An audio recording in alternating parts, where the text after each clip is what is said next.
Buenas tardes, mi nombre es Juan Manuel Castro Carrasco, soy el representante legal del Centro de Estudios para la Competitividad Municipal, Asociación Civil. Nuestra organización sin fines de lucro adquirió el modelo Jóvenes Emprendedores a través de Fundación Educación para Emprendedores en el año 2011.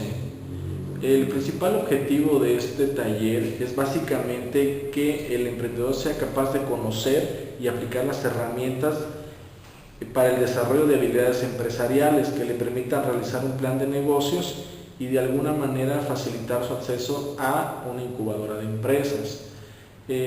Actualmente se han realizado 3 cursos de capacitación en la ciudad de Tuxtla Gutiérrez, en la Universidad de Ciencias y Artes de Chiapas, y 2 más que se están llevando a cabo en el Instituto Tecnológico Regional de Tapachula, los cuales han tenido una gran aceptación. Es importante comentar que hemos apoyado a la labor de incubadoras de negocios que se encuentran dentro de estas 2 instituciones que acabo de comentar.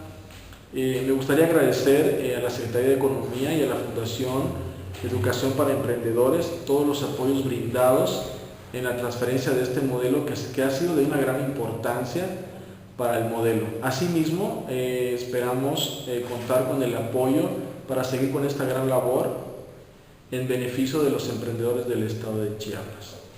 Cualquier información que necesiten ustedes de nuestra organización, estamos en www.secom.org.mx o al correo informes@secom.org.mx.